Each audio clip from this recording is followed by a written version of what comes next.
door. Yo, what is wrong with you? What do you mean? Do I need to repeat myself? What is wrong with you? Retail is the worst job.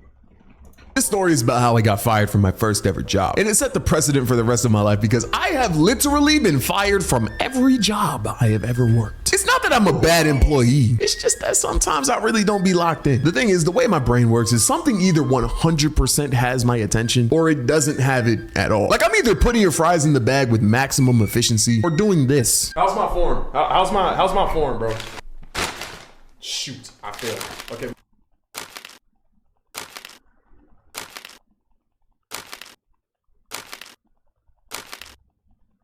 What I'm saying is I either have really good days or really not good days. And you can't have bad days when you're working minimum wage because I don't know what it is with corporations, but it seems like the less they pay you, the more they expect from you. Like a cop could literally drop the hard ER and Swiss cheese the wrong suspect and get put on administrative leave. A TV show writer could literally have a 7-episode docuseries of him frosting underage cupcakes, if you will, and he would still be able to get a job. But let a cashier scan someone's groceries and not smile the whole time.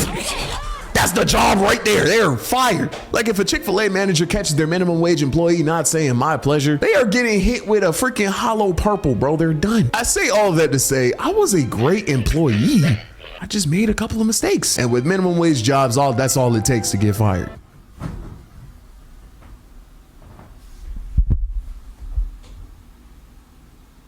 You knew what you did that on purpose. Now I've told this story before, but those videos were mad old and rushed, and I just feel like I'm a better storyteller / animator now. And there's a lot of details that I left out for the sake of posting weekly. So I'm gonna spin back on this topic and give you a complete start to finish video of how this story actually went down. Now I grew up with a smart mother, summa cum laude or whatever the fuck, and she has a master's degree in whatever the fuck. But she's smart, okay? She's an accountant, but not a regular accountant. She's like a higher up. She has authority, you know? Like people on her level play golf and have sugar babies. That's the tier of success that my mother is in. And she got there by being smart. So growing up, my mom made it abundantly clear how important school and college was. And she proved it, I ain't gonna lie, because I tested the fuck out of her. See, I was an accident. My mom was 21 in college with goals and aspirations, and then my dumb ass popped up. Not only did I pop up, but I was born a month early. She was in labor for like 24 hours, and I was a C-section. And I just had a fat head, bro. I was just an L altogether, bro. If my son does to my future wife what I did to my mom, I might take him and Euro step him into the trash can, bro. I might hit a goddamn windmill dunk into that bitch. I was the literal definition of an inconvenience. My mom dead ass had to drop out of college to take care of me, but you know what she did right after? She went back to college, got her master's, and graduated at the top of her class as a single mother of 4 with a daughter who had heart disease, bro. She is the literal definition of a strong, independent black woman. Like me and my mom have had our beefs in the past, but her resolve is unwavering, and I genuinely aspire to have a fraction of the work ethic that she has. I'm telling you all this to illustrate, once again, how important college is to my mother and how much of her success story I witnessed firsthand. So growing up, in my head, with the mother that I had, I knew I was going to college. And to be honest, the thought of going excited me. If you asked child me what he thought he was going to be doing in the future, it was definitely going to be some type of office job. I wanted to be a teacher until I realized they get paid in pennies. I wanted to be a graphic designer, but then I realized they get paid in Instagram shout outs. But then I finally decided what I wanted to be, and it was an architect, which made sense because, you know, I grew up drawing and the concept of designing buildings seemed interesting to me. And shoot, I'd get to do something that involves math just like my mother. So I was headed into my senior year of high school with a genuine idea of what I wanted to do, and it was all looking good until I realized math is actually ass, bro. Like my brain genuinely cannot understand it. Oh, divided 9. Bro, how you get elementary math that wrong, bro? That's actually crazy, bro. 6 and 6 is 24? 1. Huh? Yo, bro, he gotta be clip farming that no way.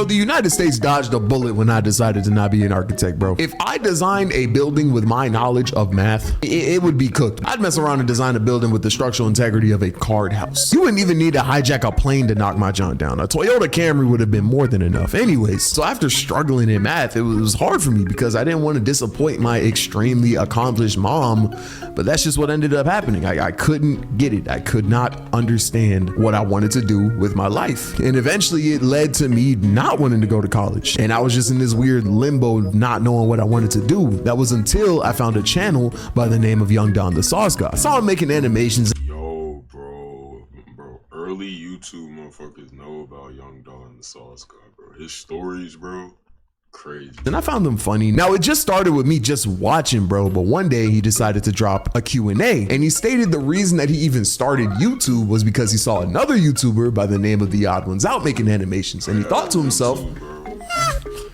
I could do that. And that made me go, I could do that. So I grabbed my mouse, my old laptop, and I realized, I can't do that. Animation is hard, specifically because I didn't have a drawing tablet and my laptop crashed more than a YN with an infinity stone and a whippet addiction. But I was too broke to do anything to change it. I needed bread. So the search for a job commenced. I found myself working at a local grocery store. But little did they know, when they decided to hire this wide-eyed, hard-working, ambitious animator, they would have hired the most incredible, competent, the most incompetent person to ever wear one of their uniforms. And the first person to find this information out was my manager, La Rosa. Now I could go on a whole tangent explaining just how disrespectful, vicious, and just straight up evil this woman was, but I don't need to. I only need 3 words to convey her personality, and I promise you'll get it.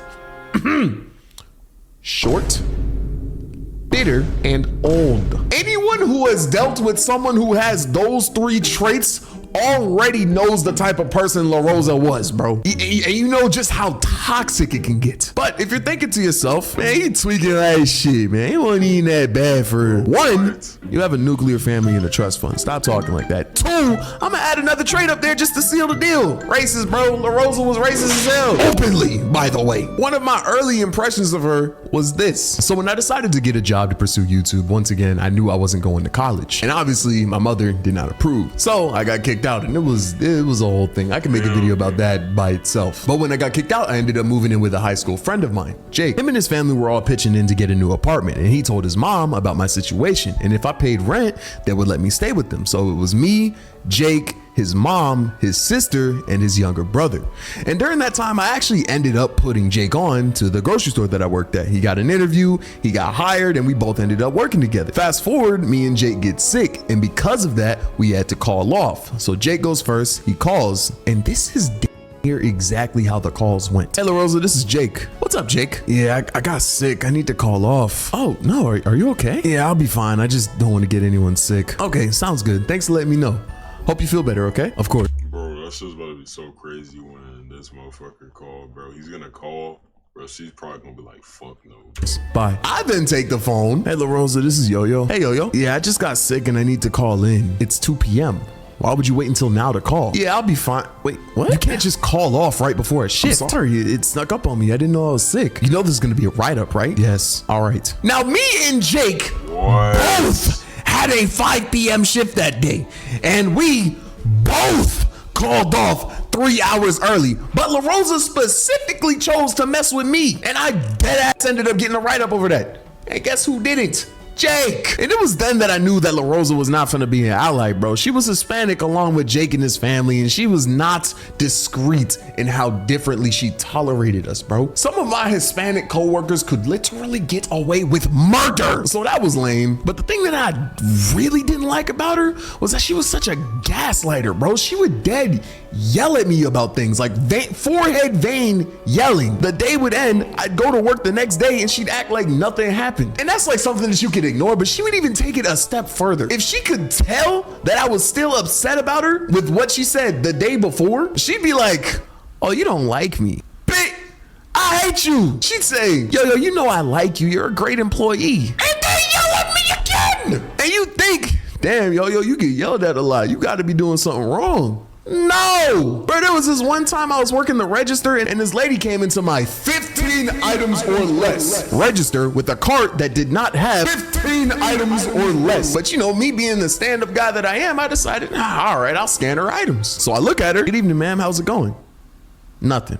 All right. So I get to scanning, and now since this register is made for 15 items or less, it only had one bagging station as opposed to the 2 that all the other ones have. And this lazy ass, fat ass, ugly ass, I said, hey, yo, never mind. I ain't even got to do all that. But this lady is not helping me bag at all. And I had to scan all of her stuff and then bag. But it was taking a little while because I had to do one bag at a time. And she is not hiding the fact that she is waiting impatiently. But like, what does she want me to do? She also had this fat stack of like steaks that she wanted me to bag individually so they're not all bagged together. So I'm doing that and it's taking me a while, but eventually she goes and ends up helping me bag. And I swear to you, when she did that, I was about to add her to the list of things that was going in the bag that day. But we finished bagging and I give her a receipt and she goes on her way out the door and I continue my day. And then I hear bing bong. Yo, to the manager's office. Yo, to the manager's Bro, is he about to get in trouble for ringing her up, bro? That's actually crazy. Like,